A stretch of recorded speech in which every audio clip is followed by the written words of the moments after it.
Okay, well, thank you all for having me along today. I'm really excited to chat to you. I'm Dr. Charlotte Wright. I'm a GP and clinical lecturer at the University of Dundee. And apologies for my colleague, Dr. Kevin McConville, who's head of general practice, and wanted to chat about introducing a GP home visit escape room to the undergraduate curriculum here at Dundee. So with any project, often I want to focus on the why, because actually we can get caught up in the how and the mechanics of how we do things, but really, unless you know your why, the how doesn't matter. So as with many good things, the why started with an enthusiastic idea from a boss who said, Charlotte, how do you think about bringing back in the escape room? Now, Dr. McConville had done a pilot escape room back in 2019, and he actually presented at this showcase last year for a lightning talk, so you can have a look more about it then. And due to a number of factors, partly COVID and partly organisational restructure, it meant that we lost that physical escape room space that we used. And so it was only when we started to get back on our feet and 2 office moves later that we started to revisit the idea a couple of years ago now. And the first question was, okay, how could we do this? Where could we actually run the escape room? In reality, and on reflection, that was the wrong question to answer. We got caught up in the how. And the question should have been why? Why do we want to do this? Is it for fun? Is it for educational value, reputation, or just because we could?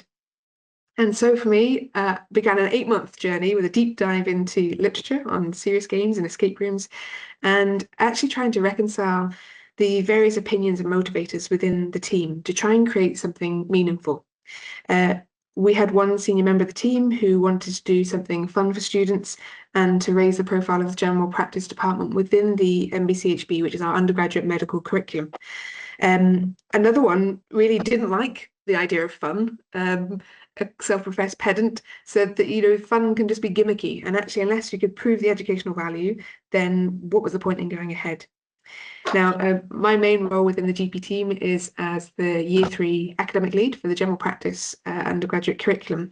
And I've been thinking for about a year that I'd wanted to do a summative piece. At the end, we have a 3-year longitudinal curriculum that goes between the first 3 years on general practice themes. One of our big ones is clinical reasoning. And this is the last point that we see the students before we send them out for 2 years into clinical practice experience. And so I've been thinking about what that looked like. We currently end on a simulation of it's a simulated environment of a GP practice and a patient deteriorating. And that was our final piece. And I wonder, could we actually use an escape room as a kind of precursor to that? Simulation is often seen as the safer environment than clinical practice to practice in, but we know from the literature that students are petrified still being in a simulated clinical environment. And I wondered if we introduce them to the patients and to a GP setting in a fun way, where they're focused more on the gameplay, could we get it in a little bit by stealth? So when they do visit in the simulation, they're not quite so daunted. My other challenge was then moving in more into the how is why on earth am I picking an escape room format, which by its nature is fairly binary, right? You either get the code that unlocks the key or you don't. There's no real nuance about that. And I was trying to use that very binary format to then ground ideas of uncertainty and bias and dual coding and dual process theory and type 1, type 2 thinking, all of which are very messy. So I had at least my why. I then was just very daunted. How on earth do I do this? So with all things in my personality and in partly in my specialty, we start with a story.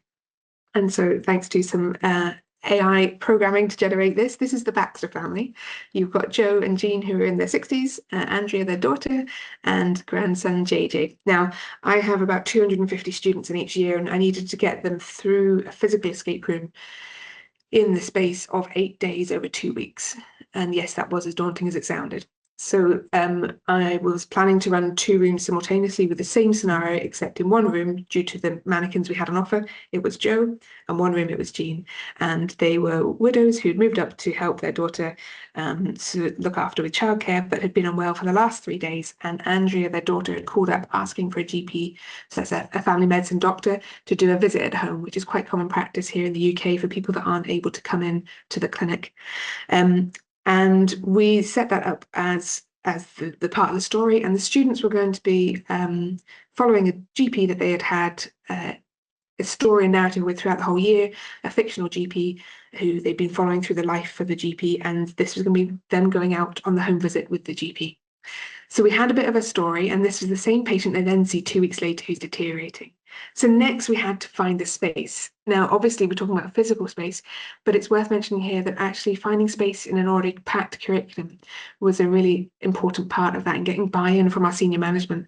And that's where the why question became really helpful, because I had a clear narrative of why we wanted to do this and why it was worth all the resource investment in time, staffing, equipment, and physical space.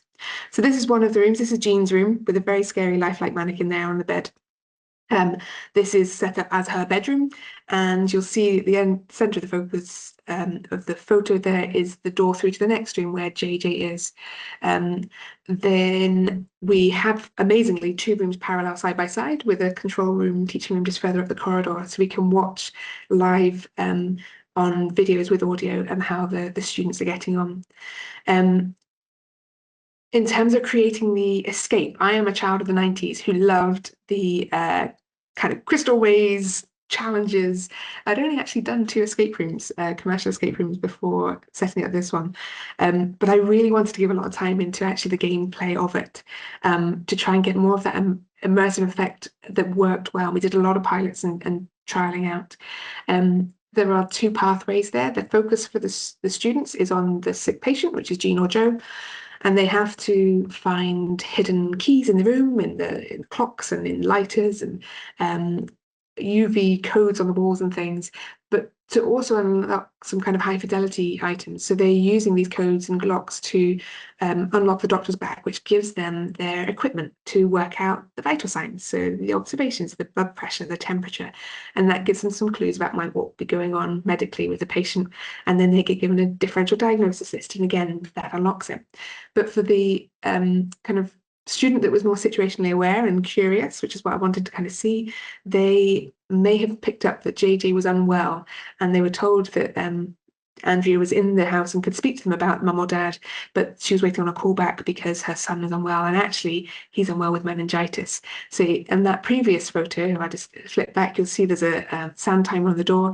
If they were curious enough to flip that, about 5 to 8 minutes later, a code for the door is revealed in the sound timer glass, and if they maintain good situational awareness to come back to it, they get through to JJ much quicker and get to skip 3 of the locks in Jean and JJ's room, in Jean's room. So that you can see that actually, although there is a lot of traditional gameplay in the escape room, we tried to bring some of the nuance and some of those bits about our critical thinking and type 1, type 2 thinking, what's obvious. Most importantly, educationally, was the debrief.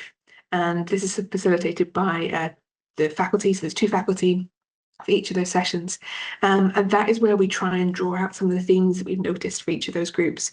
Some of them will be clinical learning, some of them will be situational awareness and teamwork and communication learning, but that is where things really seem to sort of land and come alive for the students after the elation of either getting out the room or frustration of being close and getting caught up in a blind alley. I'll finish just with a brief overview of the student feedback. I was slightly apprehensive about how it would land. Would this come across as gimmicky, as somebody had felt? It's a lot of time and resources. I was delighted and quite humbled that the students received it so well. So we had about 157 responses out of just over 200 students that did it. We gave them time for that in the debrief.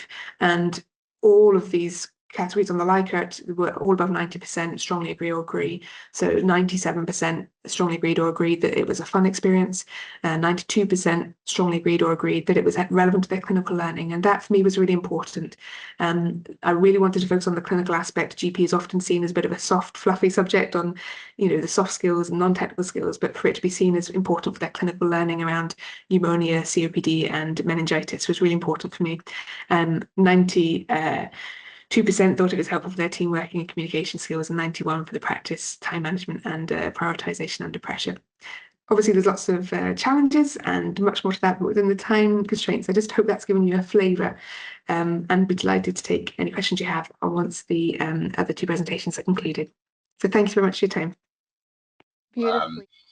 Yeah, so we're talking about integration of content into escape games and how we've done that as well. This is an orientation, and I'm delighted to be paired this way, because I believe I saw the the orientation escape game for the GP last year at this conference, right? Which is part of why I thought, oh, we should present here as well. So our setting is we are like a pediatric group of I'm the rotation director for pediatric residents that rotate to a specific site. Melissa does their continuity clinic at that same site, and we have a chief resident and medical assistant on our group as well. So we're sort of charged with orienting a group of pediatric residents, and this is the U.S. context. So these are people that finish undergraduate medical school and now are specific training in pediatrics. After all of that training, and they have like this 2-week period where they're going to be bouncing around the hospital and other hospitals in many places to check boxes on many people's lists for things to get them ready for moving into our setting. So these people are very fresh, and they're sort of doing a lot in a lot of different places over 2 weeks. We had sort of inherited a scavenger hunt style orientation to orient these residents to our clinical setting. Which was, working pretty well. They would walk around the clinic, check things off on a list, find things, write numbers down, and just say, oh, where is this? Who works here? What do we do here? And where's the bathroom kind of stuff on their checklist? But we weren't feeling particularly inspired by this. And it just felt like it was dragging. So we're like, what can we kind of inject into this to make this a little bit more pleasurable experience for the residents as they rotate through in this dense 2-week period of a lot of orientation, a lot of different places? And what can we do that kind of make us as facilitators a little bit more engaged in the process as well? So that was sort of our inspiration to add some escape puzzles to an existing sort of scavenger hunt-ish orientation.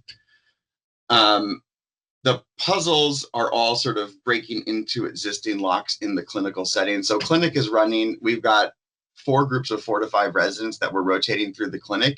And we added puzzles to have them open locks that are already there. There's many coded locks to get into the medicine closet, to get into places. So we've gated puzzles behind puzzles in natural settings in the clinic. That all comes down to each group will kind of do these puzzles and break into these locks independently at the same time. Like they are rotating, so they're going to get through these same doors at some point in the hour and a half. And they get together for a meta puzzle at the end where they each get one different clinical tool that's used to solve a puzzle all together and break into a little doctor's bag for a prize. We really tried to do puzzles that were relevant, like the puzzles we would try to use to emphasize something we wanted them to know. And a couple examples of that is the dot puzzle. We use dots to say when the patient arrives, their red dot appears in the computer. And when they're ready to be seen, a green dot is put in the computer by the MA. And when the doctor goes in the room, they make a yellow dot. And when the doctor's done and ready for the medical assistant, they put on a blue dot. So we decided, okay, we'll print out these sheets. They'll write numbers down from the scavenger hunt that they've always been doing. And the dots, they'll have to interpret like, okay, the order of the dots is the orders of the numbers for the locked code. And I've slightly modified these so people watching this on YouTube later can't break into our medicine stores. So this is sort of like an idea of how we did a puzzle. We really want them to know the dots. We really want to emphasize that. So they use that for their puzzle as a way to emphasize that content. We have this cute lock already in our clinic that a key is behind. So we made a code cards that have like lists of vaccines names on them, the same color as the sheet of their reference sheet where they learn that what vaccines they give at what age. So they'll collect these cards as part of their scavenger hunt. And once they've got enough of them, they can crack the code by saying, oh, we do these codes in the order the vaccines are typically given based on this reference sheet that I'm going to find. So again, like trying to highlight something we want them to use in the clinic with that. Anyway, so, there's only 3 puzzles before the meta puzzle. And I don't have time to talk about the other one, which isn't as good anyways. And then they get back together to do that thing. And each of these is 4 to 5 residents that's facilitated by one of the people on that first slide there as they walk through the clinic on their first day. And the final meta puzzle, what it is the back of those vaccine puzzle cards, all the groups together, bring their puzzle cards together. It builds a map that has a quadrant that's written out in degrees and milliliters. And the medical people will know what the orchiometer in the bottom left is there. At least peds and family medicine people will, and what kind of puzzle we used for that. But they're using the various clinical tools, either the black light that we use to look at kids' eyes or skin, the scoliometer, we look at the angle of their back, or the orchiometer that's measuring like testicular size and puberty to solve this puzzle and find where the last key is. and break the last key out with the umbilical clamp cutter. And they get their little prize. So we had this going for a year, and we're like, well, what should we study here? Like, this is kind of nice. We're engaged with this. They're engaged with this. And I was really kind of curious, like, can we, like, I think a lot of escape puzzles we're doing because we want to drive engagement. We want to highlight content. And I don't think retention is the best goal for escape puzzles. But I was curious because we had this format. Maybe we could ask a question about retention. So we got IRB approval to do a little bit of a randomized pilot, just to see if this was a good framework to study retention with escape games. I'm going to skip our conceptual framework here because this was running long when I was practicing. But if you guys have read this paper about intrinsic integration games, I like it. And there's the link there if someone wants to poke at it later. So what we did is we took that dot puzzle. Because the dot puzzle just uses numbers, and numbers are easy to find, we added more questions. So there were, we could use a different question for each component of that lock. So the number 2 is somewhere in that lock. And so we're like, okay, well, half of the groups are going to get the number 2 from this quiz question or this scavenger hunt question.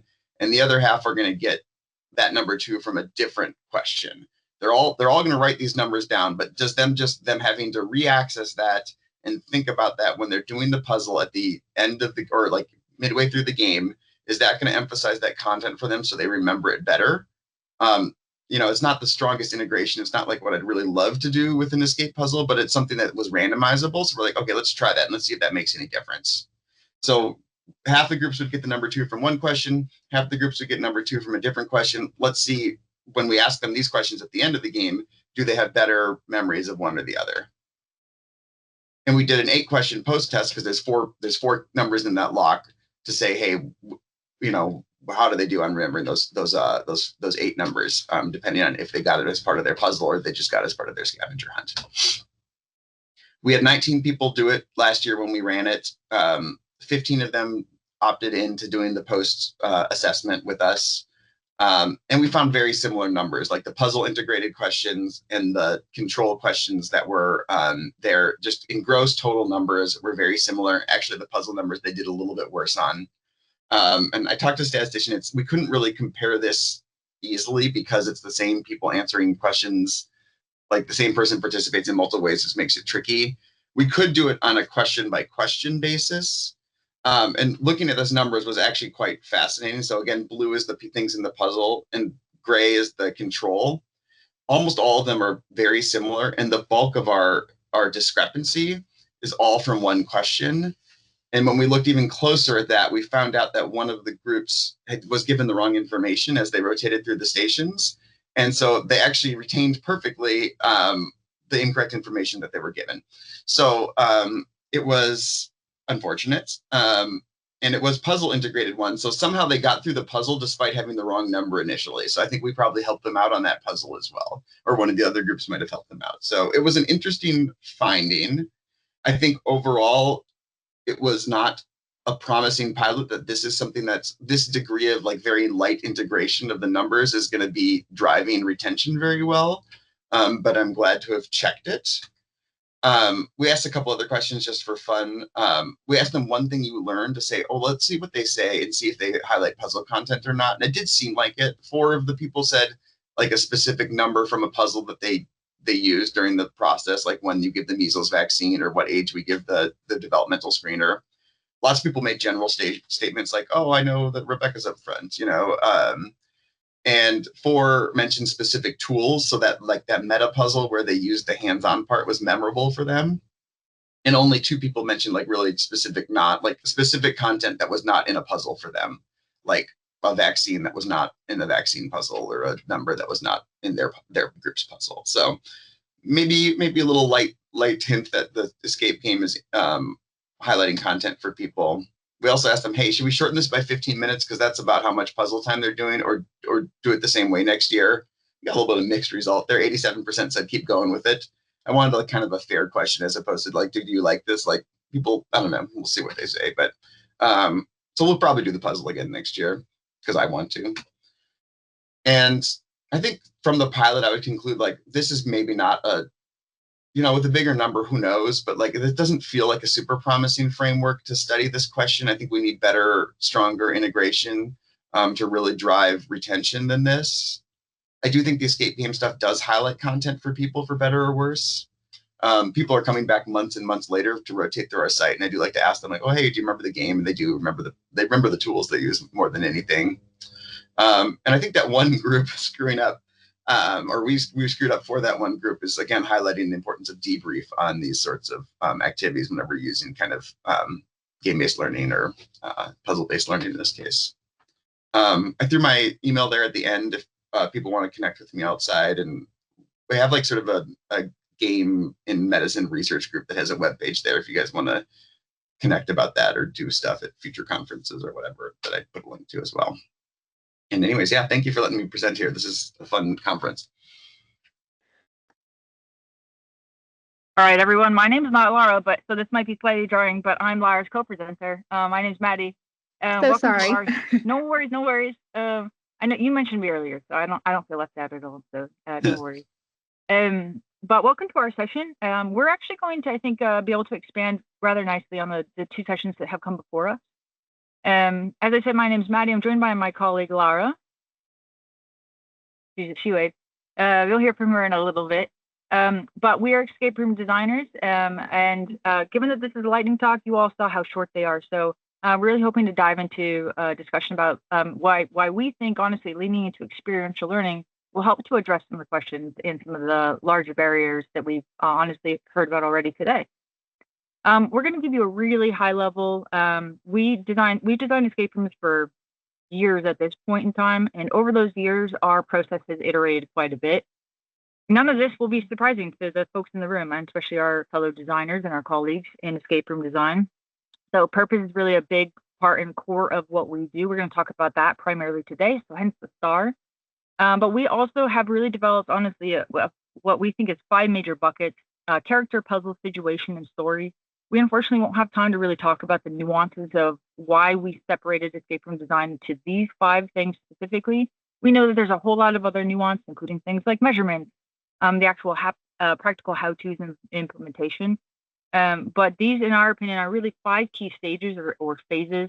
You can see the squiggly line because it is very iterative. You go through and you redesign. So if you've never been in an escape room, in a design, I'm sure our fellow designers on the call already today can attest that you design one part and then you go back and you redesign it later, or iterate on it. But minimally, for us, the key differential that makes us and what we really bring and what we want to talk about with you all today is that for us, the actual puzzle itself is where learning happens. So it is not content forward. It is very experiential. It's skills focused, it's competency focused. And by solving the puzzle, the learners that we work with and the folks that we work with at institutions, they're advancing really specific learning. So that's going to be what we're talking about today. This will be not a shock at all to you all, but just in case we had some newbies in the room, we wanted to at least provide some foundational work. We live at the intersection of these 2 things. So experiential learning, that's things like direct experience, reflection, immersive, hands-on. Again, not at all different than what we've already heard in terms of the clinical settings and simulation-based settings that we've already talked about today. But it's meaningful, it's contextualized. It does provide and help provide a space for ownership of learning. And then the escape room side, I'll skip this for sake of time, but right, they're fun, they're gameful, they tend to be time-bounded, right, tend to create space for collaboration and the like. There's a ton of literature out there, so we're going to breeze through this. Again, we don't have a lot of time, but again, this is primarily for folks who are new. We're just going to give about 5 seconds per slide. There's a lot in experiential learning that you can scope out, gameful learning, escape rooms and education, and including medicine, competency-based, simulation-based, challenge-based learning. Then failure in learning, particularly productive failure, I might highly recommend looking at that more specifically. Creativity in learning and storytelling. And again, none of this is new from what we've heard from our fellow designers. But we're going to transition very briefly and abruptly here into what we mean by the puzzle is the learning. This is where my colleague Lara is going to hop in. Okay, so let's talk through a couple of examples to make it more concrete. This escape room is designed for engineers at a large international company who are looking to improve their business English skills. So English is the common language between parts of the company in different countries, but it's not necessarily the first language for the engineers. or their colleagues, their collaborators. So this is a consequence simulation puzzle where the player calls a manufacturing supplier with a problem.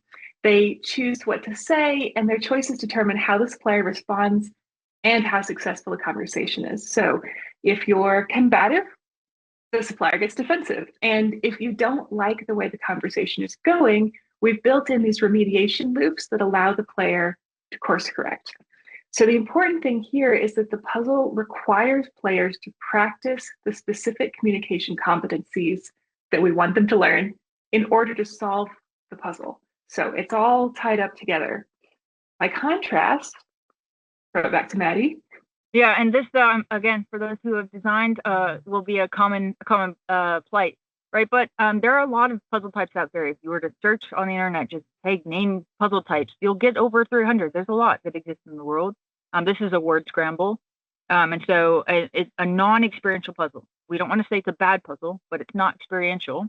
If you were to present content, for instance, and hide codes in that content, or say you presented some content and then at the back end of that did a content check, a knowledge check, and then said, great, you did excellent, here's the code.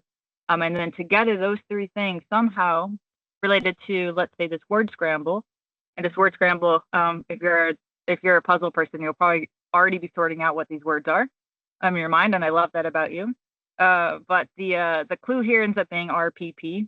But let's say you did all of this, right? And then you was like, okay, great, I've got RPP. And then those three letters then opened a lock. That's a great and complex puzzle mechanic, but it is not experiential. Because what are you really saw? Unless, for instance, you are looking at the ability to unscramble things, and that specific skill is what you're looking at. And so we really want to drive that forward, is that for the puzzles that we design, and we're going to talk about a little bit more today, and that we'd love to connect around if you want to design experiential puzzles, that again, by solving the puzzle, you are advancing really specific skills. So another example, as Maddie mentioned, we're really putting forward this idea that using experiential learning puzzles is possible and useful for a wide range of learning purposes. So in this escape room, high school students took on the role of various critical language professionals. So think a translator, a think tank director. And the puzzles they encountered required them to practice specific language skills and cultural competencies related to those careers. And you had to practice them in order to solve the puzzle.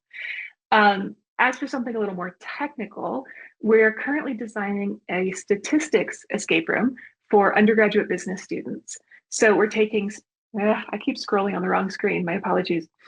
We're taking specific competencies, so think translating real-world problems into mathematical probabilities. And we're taking content knowledge, so Z-scale transformations, and we're both contextualizing it to make it more relevant and engaging, and embedding it in learning by doing activities, so experiential puzzles. Maddie, anything you wanted to add on that before I plow forward? No, again, these are short, so feel free to reach back out to us afterwards, and we might be able to have time in the Q&A if you're wanting some more examples. We'd be more than happy to talk about them in depth. Right. One final example then.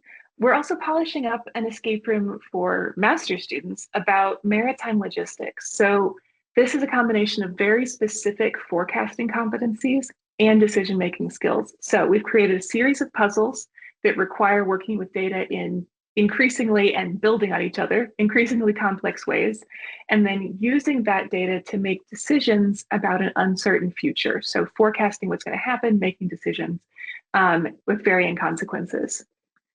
So experiential learning puzzles are a strong option for furthering your escape room's learning purpose. And it can also help you observe, this using experiential learning can also help you observe the learning, which in turn helps you communicate the project's ROI. So depending on the modality and the tools, there are a bunch of different metrics you could capture to assess learning and impact.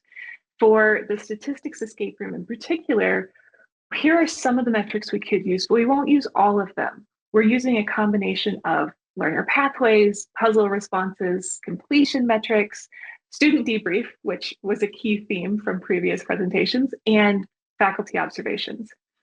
The key here is to design for observability and to measure what matters. So, a more detailed example, this is a map of all the possible pathways learners could take in the business communication consequence simulation. So each of these represents a page, and because of that, we could look at the number of pages each student visits. And the tool we're using actually reports this, but it's not the most helpful metric for us because one, nobody visits all pages. You won't go through all pathways. And two, there are many possible ways to visit a similar number of pages and just take a different route. So looking at pages may be not helpful, but decision-making pathways themselves would be a really interesting thing to look at. Wrapping things up, we have a handout for you with key takeaways from this session, and Maddie will drop it in the chat while I'm talking. It's also on the resource Padlet for this event, and our contact info is in there, so please reach out if you'd like to hop on a call to nerd out about escape room design. There's also a link to our email publication where we share free resources. So we'll leave you with this suggestion. Combining experiential learning and escape rooms is what we recommend that you consider. Make the puzzle the learning. This approach is grounded in research and theory. It enables a clear articulation of ROI or return on mission, and it supports observability in learning. Thank you so much.